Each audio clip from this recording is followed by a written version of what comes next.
A very good morning to you all children. Today we are going to see our lesson 8, History of Computers from Abacus to Smartphones. From this lesson you will be able to learn the major milestones in the development of the modern day computers and the internet, and also you will be learning the name of the people who were very helpful in the development of the computer. It is very interesting to find out what people did when there were no computers, and it is also quite interesting to learn about the development of the computers. So, shall we start, children? We have been using computers for the past 40 years nearly. We have been using the computers, but the origin of the concepts, those algorithms, and the development in the computation process, it starts with a very early time. Long ago, when there were no such computational devices, people what they used is they used pebbles, bones, and fingers to count and to calculate.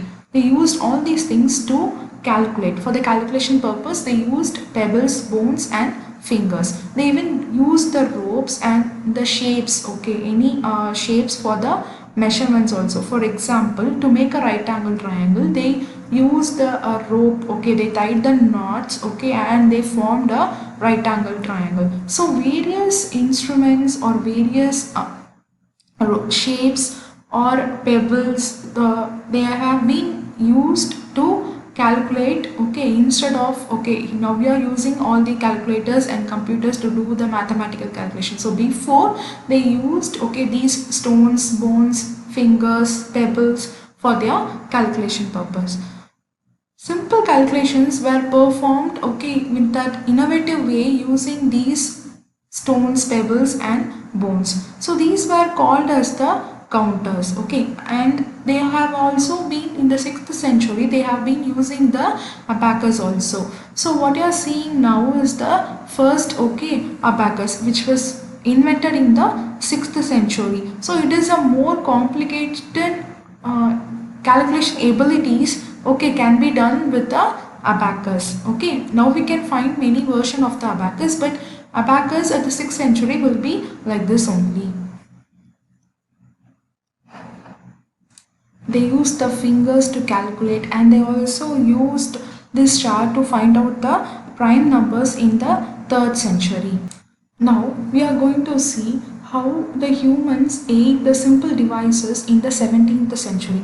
So in this period, various continents and trading were brought into the requirement. So at that time, what they did to find out the calculation of the sea routes, accounting, planetary positions, and navigational tables, okay, they found a new device, okay, which is known as the Napier's bones and as well as the slide rule. So mechanical devices, they are also developed to assist in the tedious and the repetitive calculations. Okay, they have developed some instruments which is known as the Napier's bones as well as the slide rule. They helped in finding the tedious calculation process. So in Napier's bones, numbers starting from 0 to 9 were marked on a set of the ivory sticks, okay, and in such a way that the product of the any number could be found by placing the stick side by side.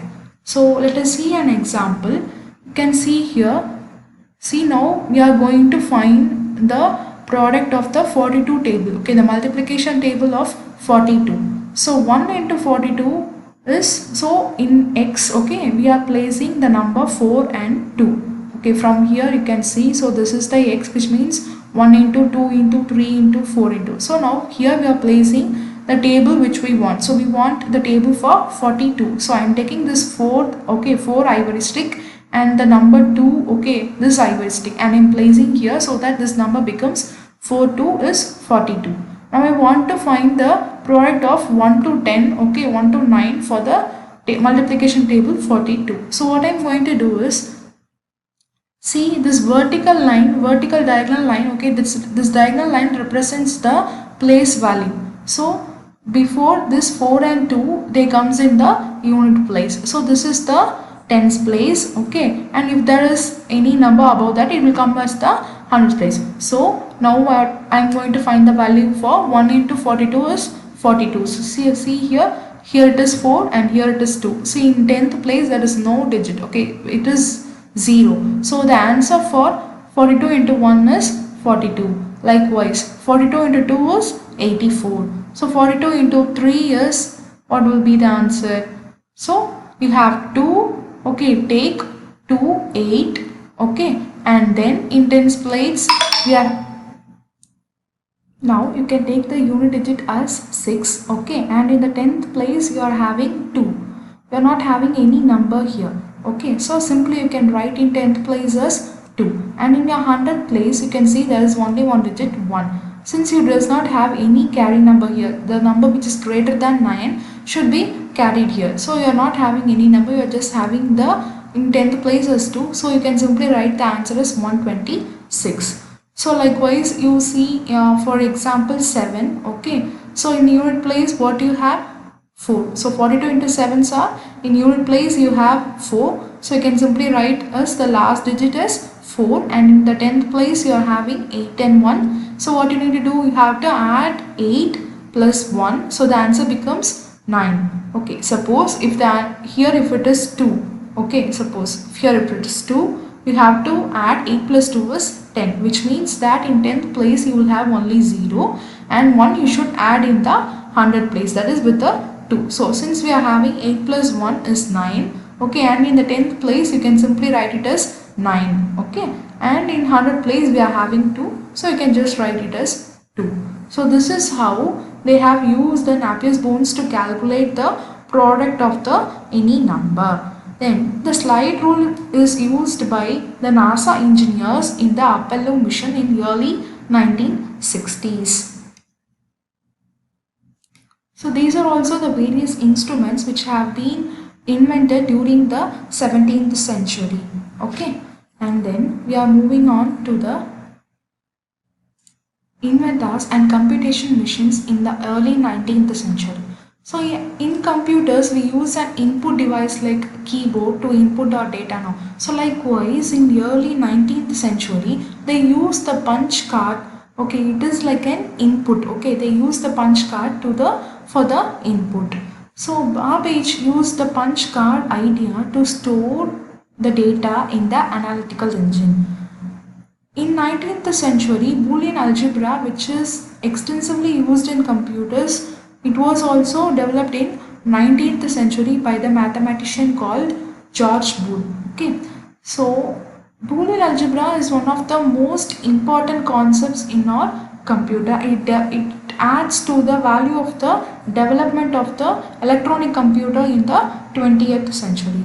So now we are going to see about the Charles Babbage. He invented the analytical engine. Okay, it was only designed but it was never built. Okay, it was only just designed by him but he never built that. Okay, the main parts of the machine were called the store and the mill. Okay, punch cards, as I told you before, punch cards were used to store the data, okay, in the analytical engine, which is equal to the memory in our computers. Okay, now we are using that memory now. So that punch cards is used to input the data and also to store the data in the analytical engine. So the mill here, it weaves or processes the data to give the output, which is now done by the CPU. Okay, he used the if-else block. Okay, he used the if-else condition for processing of the data, and you have learned that in your Scratch program in your lower class. So likewise he used the if-else block to process the data. So this analytical engine, it was not designed, okay, it was designed but it was not built.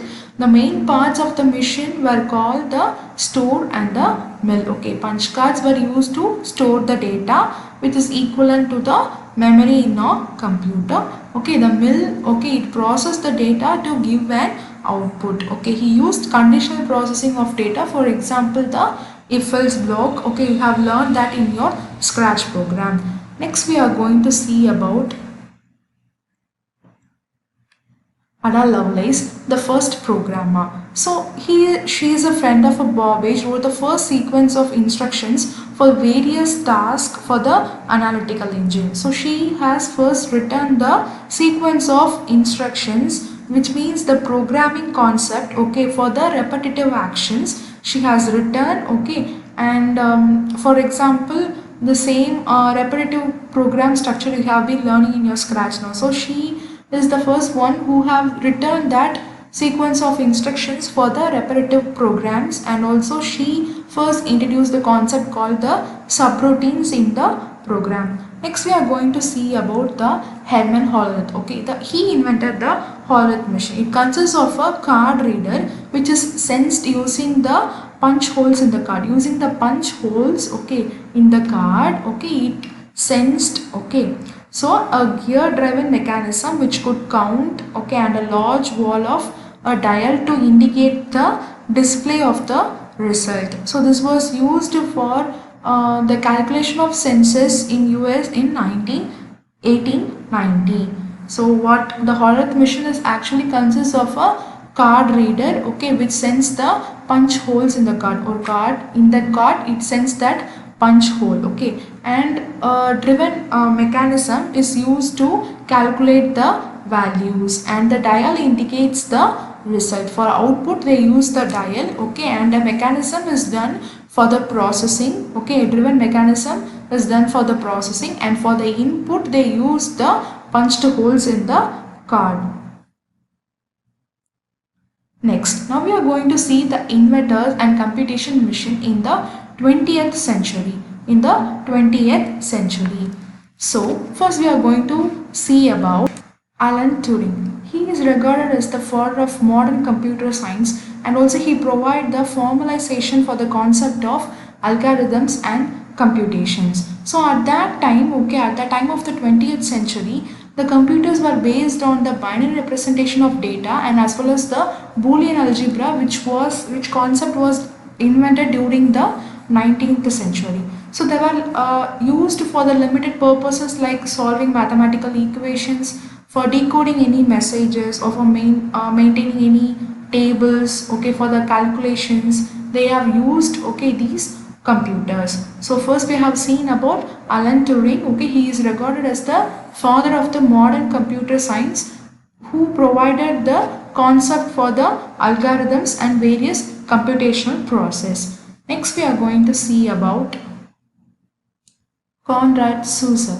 He built the first mechanical programmable computer. So he is the one, okay, Konrad Zuse. He built the first mechanical and the programmable computer, and this computer was based on the magnetic storage. So here he used the magnetic storage, okay. And then we are going to see about the John Vincent and also Clifford E. Berry.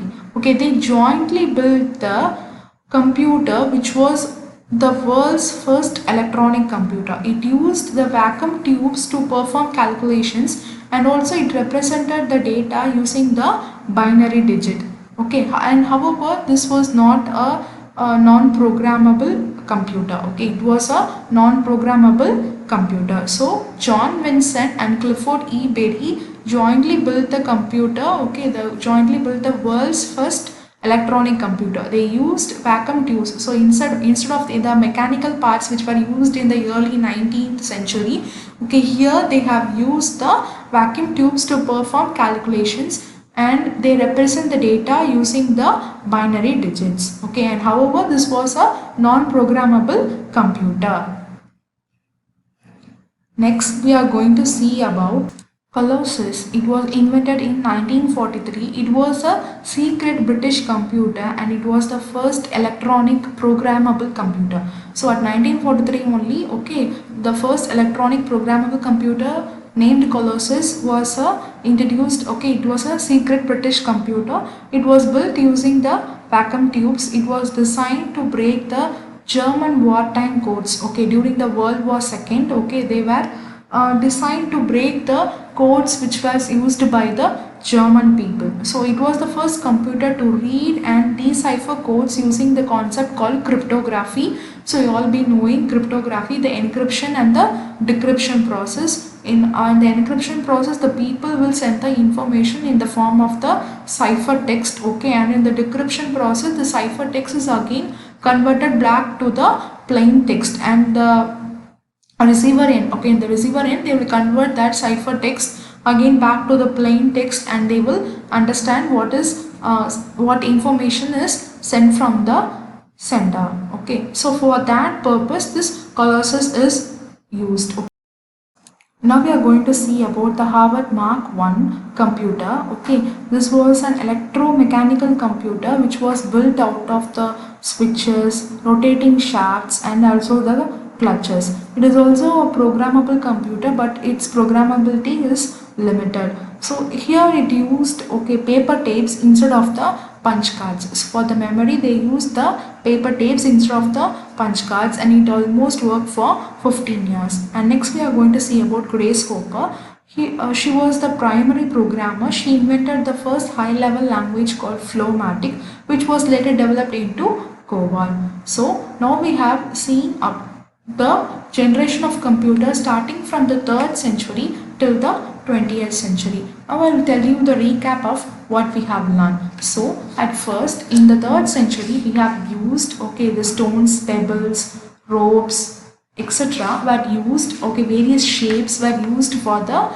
calculations, and all the complicated calculations were done with the use of the abacus, which was invented in the 6th century. And then we are going to see about the 17th century. So in 17th century many mechanical devices were invented. For example, Napier's bones and slide rule. So Napier's bones is used to calculate the product of any two numbers, and the slide rule they were used by the NASA engineers in the Apollo mission. And then we have seen the generation of computers in the 19th century. So in 19th century Charles Babbage, he designed the analytical engine, and this was not built. Here it used the punch cards to store the data, and the mill wheels to process the data.